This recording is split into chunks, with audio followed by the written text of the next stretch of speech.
Good evening, everyone. It's James Rice III, Communications Coordinator for AWAB. I am here with the one and only Dr. Crowley. We are fresh off of his lecture, and he's been so gracious to give us a few minutes of an interview. Dr. Crowley, thank you so much for joining me for this point in time. Thank you. So I have a few questions for you. We'll make it real quick. First question, why did you decide to accept this invitation to our lecture, and what are your thoughts about AWAB and the work we are doing in the Baptist community right now? Well, first, I want to say thank you so much for the invitation. It has been an honor to be here this evening and to participate in this event. I accepted the invitation because I am Baptist born, Baptist bred, and when I'm dead, I'll be Baptist dead. I have been Baptist all of my life. One of the things I did not say is that I would technically be considered a fifth generation Baptist.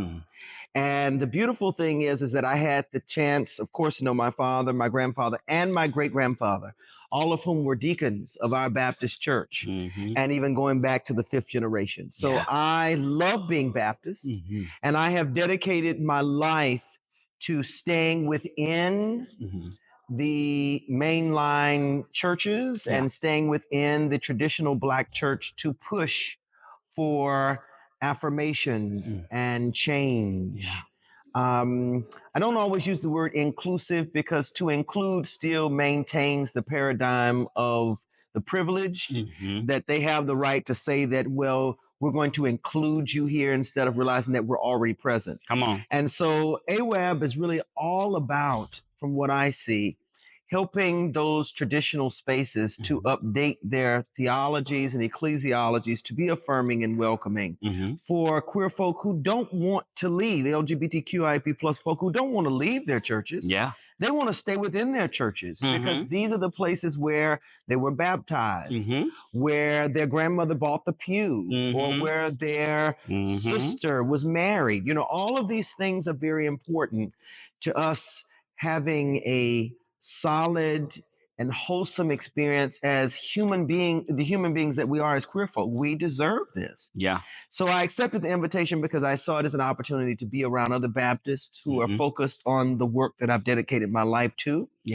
I also accepted the invitation as a way of beginning what I hope will be a long-standing relationship with this organization. I would love to be a part of it in every single way. So we got that on camera, folks. Yes. Even financially, because I know you're trying to raise that $1 million. So we need to figure out. Come on, talk about it. Learn more at awab.org/herewegrow. Reverend. Good job. All right. Second question. You know, your lecture tonight, Black Queer Homiletics and Hermeneutics. Your first book is Queering Black Churches, Dismantling Heteronormativity in African American Congregations.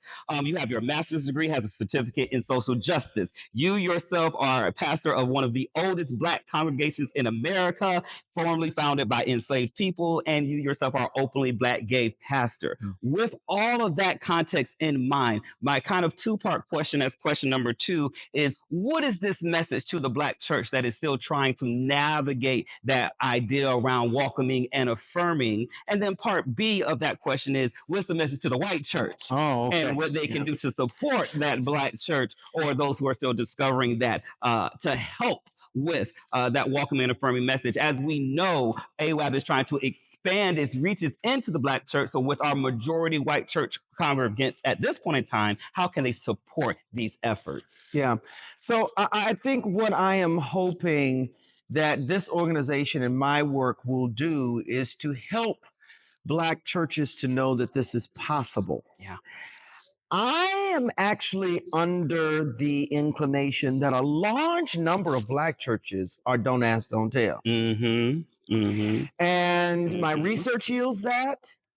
My experience yields that. So the question becomes, if there is a level of spirit, of Holy Spirit, of the presence of God that one must have to even be don't ask, don't tell, to say, we're not going to preach homophobic messages here.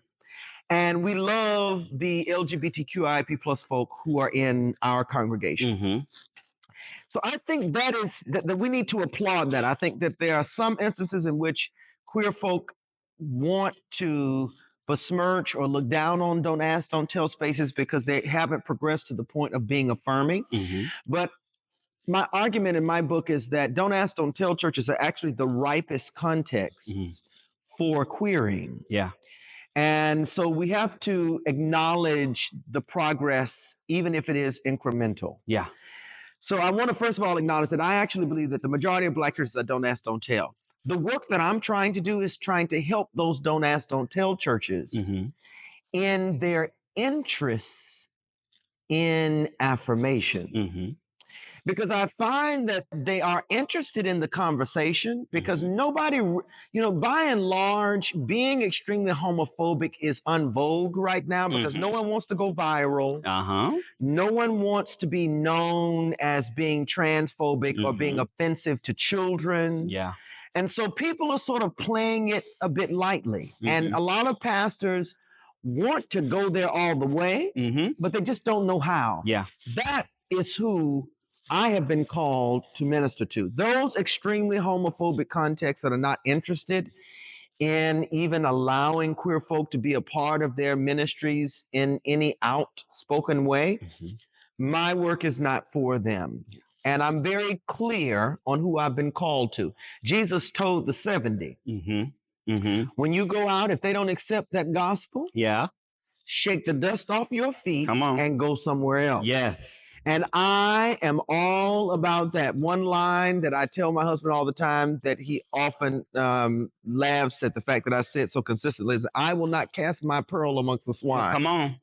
I am not going to do that. Yeah. So I see your organization and the work that I am doing as being a context where resources are available for people who are interested in this work. Yeah. And for those white churches that are looking out how to support, what's the best way?